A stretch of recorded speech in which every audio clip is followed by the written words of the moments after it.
শুনো মাইয়া, তোমার জামাই তোমার রাইখা পলাইছে, নাইলে এতগুলো দিনে কি আইতো না? তুমি পোয়াতি মানুষ, তোমার এখন একা থাকা কি ঠিক হইব?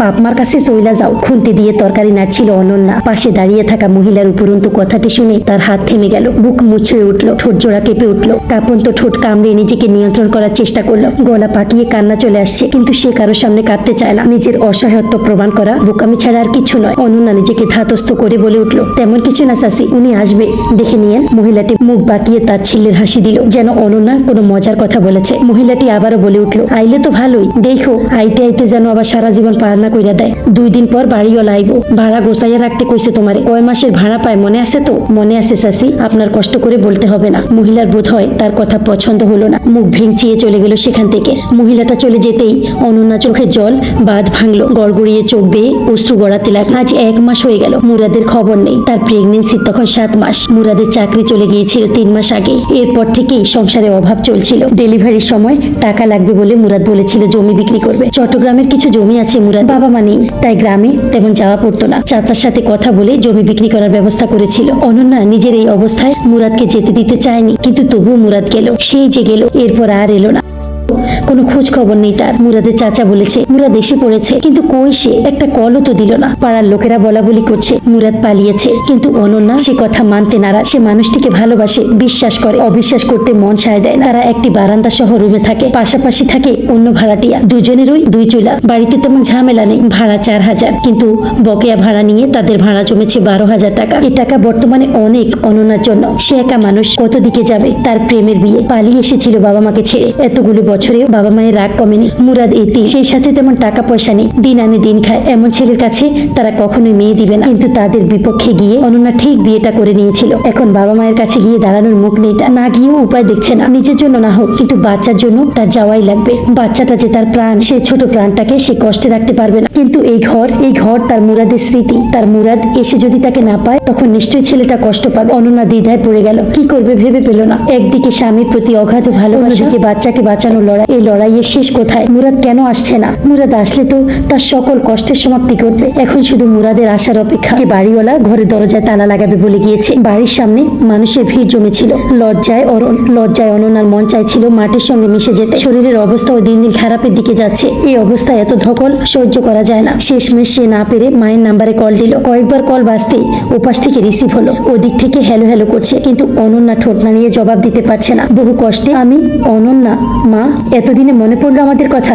নিশ্চয়ই ছেলেটা বের করে দিয়েছে, তাই না? বিয়ে তো করেছিল টাকার লোভে, এখন দেখলো লোভের লাভ কিছুই হয়নি। তখন ওই ঘাট টাকা দিয়ে বের করে দিয়েছে, তাই না তোকে? অনন্যা হু হু করে কেঁদে উঠলো। মাকে থামতে বলে উঠলো, এভাবে বলো না মা, এভাবে বলো না। আমি সইতে পারছি না। আমি একা হলে এতদিনে তোমাদের বাড়ির সামনে আমার লাশ পৌঁছে দিত, কিন্তু বাচ্চাটার জন্য আমি মরতেও পারছি না। উপাস থেকে অবাক সুর ভেসে আসলো, তুমি একা নয় মানে? আমি প্রেগন্যান্ট মা, 8 মাস চলছে। ও আর কিছুদিন পরেই আমার কোলে আসবে। কিন্তু ওকে বাঁচানোর কোনো উপায় দেখছি না। এখন তোমরাই আমার শেষ ভরসা। ওপাশ থেকে তার ছিল্লে সুর ভেসে আসলো, তুমি একদিন আসবে জানতাম, এখন দেখছি আরেক উটকো ঝামেলা বাঁচিয়ে আনছো।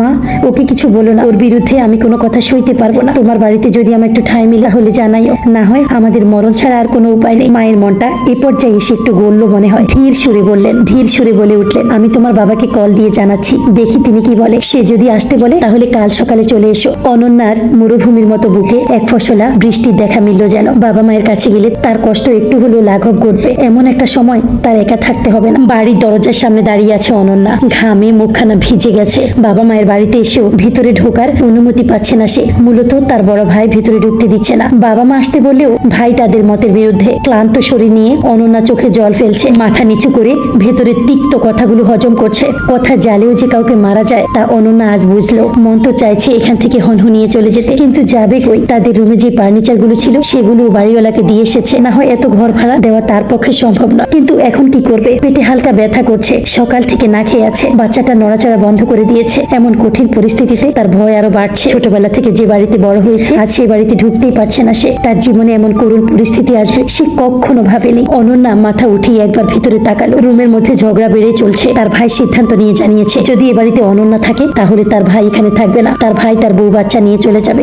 কথা শুনেই তার বাবা মা আঁতকে উঠলো। বড্ড আদরের ছেলে তাদের। ছেলেকে কোনোভাবেই তারা দূর করতে পারবে না। শেষমেশ বাবা এসে অনন্যার হাতে কিছু টাকা গুঁজে দিয়ে বলে উঠলো, এই টাকা নিয়ে চলে যাও, পরে লাগলে আরো দিব। এখন তোমাকে এখানে রাখলে ঝামেলা বাড়বে। অনন্যা অনুভূতিহীন চোখে বাবার দিকে তাকিয়ে রইল, মুখ ফুটে কিছু বলতে পারছে না, কথা বলতে যেন ভুলে গেছে। বাবা তার অসহায় মুখ দেখে থমকে দাঁড়িয়ে রইল। অনন্যাকে তিনি আরো কিছু বলতে যাবে, তার আগেই অনন্যা মুখে সূক্ষ্ম হাসি ফুটিয়ে উঠল। একসময় তোমাদের অনেক টাকা খরচ করেছি আব্বু, আর কত নিব? তোমরা তোমাদের ছেলেকে নিয়ে ভালো থাকো। বিয়ের পর বাবার বাড়ি মেয়েদের জন্য পর হয়ে যায়, তোমরা তার প্রমাণ দিলে। অথচ ভাইয়াও কিন্তু পালিয়ে বিয়ে করেছিল, কই তাকে তো ঠিকই মেনে নিয়েছো বাবা। হুট করেই ভাই পেছন থেকে বলে উঠলো, আমি পালিয়ে বিয়ে করলো, আমার বউ আমাদের ক্লাসে ছিল, তুই তো বিয়ে করেছিস একটা ফকিন্নি ছেলেকে। বিপরীতে অনেক কিছু বলতে চাইলো কিন্তু পারলো না, তার শরীর বেশ দুর্বল। হুট করে মাথাটা চক্কর দিয়ে উঠলো, শরীরের ভার ছেড়ে দিয়ে লুটিয়ে পড়লো মাটিতে। মরণ যেন তাকে নিচের দিকে টেনে যাচ্ছে। হায় আফসোস, তার অন্তিম নিঃশ্বাসে সে কি মুরাদের দেখা পাবে? মুরাদ কোন সমুদ্রের অতলে হারালো? তার অনন্যা যে তাকে ছাড়া ভালো নেই, তিলে তিলে শেষ হয়ে যাচ্ছে। সে কি অনুভব করতে পারছে না? সে বলেছিল সবসময় অনন্যার পাশে থাকবে, তাহলে আজ কই? অনন্যার কতক্ষণে জ্ঞান ফিরল তার জানা নেই। জ্ঞান ফিরতে সে অবাক হয়ে গেল চারপাশে তাকিয়ে, তার যেন মাথার নিচের আকাশটা সরে যাচ্ছিল। আসসালামু আলাইকুম, এটা ছিল গল্পের প্রথম পার্ট। খুব শীঘ্রই দ্বিতীয় পার্টটি আপলোড করা হবে। সবাই সাথে থাকবেন এবং চ্যানেলটিকে সাবস্ক্রাইব করে পাশে থাকবেন।